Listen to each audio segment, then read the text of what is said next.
ito yung trabaho mo. Dapat may trabaho talaga. Ito yung trabaho mo. Ito yung trader ka, ito yung trabaho mo. Ngayon, itong trabaho mo, binibigyan ka ng pera para bumili ka ng coins. Yes. Diba? So ngayon, ang gagawin mo ganito. Yung long-term strategy natin, diba, ito yung trabaho mo ngayon. Ito ka. Kung kumukuha ka ng pera sa Web2 para ibili mo ng pera ng coins. Pag ito pumaldo, sabihin mo ng pumaldo yan. Okay, nagkaroon ng mas magandang laban na pumaldo ka. Pag pumaldo ka, ngayon, ang gagawin mo ito, ibibili mo na to ng ganito. Yes.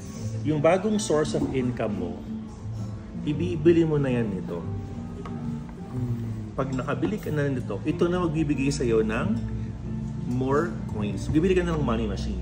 Yes, printing. Yeah, Bibili ka na ng coin printer. Diba? So, mawawala na tong trabaho mo.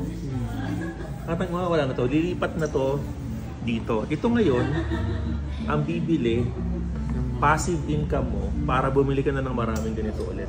Pero anong nawala? Nawala yung Web2 na trabaho. Nawala yung 9 to 5. Pero coach, may ano ko dyan, may dagdag ako dyan na hindi nila alam. Ang experience ko dati, nag-work ako, diba? So sa akin, yung sahod ko, panggastos ko. Pero yung crypto ko, hindi ko naman malaking lumalaki kasi nga, hindi ko siya ginagastos. Yun nga. So ang mangyayari niyan, so ito ka ngayon, ito ka na. Ito yung pumaldo mong coins. Ngayon, magkakaroon ka na ng mga passive income sources, katulad ng real estate. Yeah. Real estate, galing sa paldo na coin. Real estate, meron ka ng, sabihin mo ng nodes, passive income mo. Itong real estate, tsaka nodes, passive income mo, every month, kukuha ka dito, pambili mo na ng panibagong coins. Yes. So, ang nawala, yung trabaho. And yung media ko ganun, meron akong $200 pinapaikot sa'yo. Yun nga, so kumbaga ito, dadami ito ngayon. Ito yung mga passive income sources mo na yun. Dahil sa pumaldong coin, meron ka ng multiple income sources, siya na ngayon yung bubuhay sa'yo at bibili na to ng mga coins na panibago. Bibili na yan ng mga panibagong coins na ganito. So ito ka, ang nangyari, nawala yung 9 to 5. Nawala yung 9 to 5. Ito ka, pumaldong coin, yung paldong coin mo ngayong bull market, ibili mo na mga passive income sources, paupahan. Diba? Pang renta na sasakyan. Pang grab na sasakyan. Pang grab na sasakyan, diba? May risk pero yung bawat kita niyan, yun ang ibibili mo ulit ng coins. Dami ka nagtatrabaho. So wala na yung trabaho mo, ito ka na yung lahat na ng pausog, pag growth mindset ka na.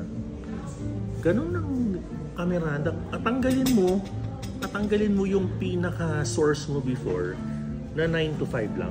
Merong isang source siya na hindi niya alam yung plane to airdrop games. I mean, kung nag-enjoy ka naman at hindi mo feel na trabaho, that's another source. Yung nga, kung ano man yung paldo mo ngayong bull run, gawin mo to, i-withdraw mo.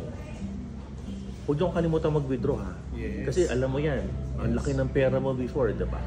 Wallet ka lang ng wallet, nahack yung wallet. Ilabas mo. Ibili mo ng negosyo 1, negosyo 2, negosyo 3. Itong negosyo na to, will give you money to buy new coins. And these coins, ano yan? Good money spiral na yan. Diba? Tama? Yes, tama. Kuha mo sila. Mga nanonood sa atin. Onwards pa yaman kami na.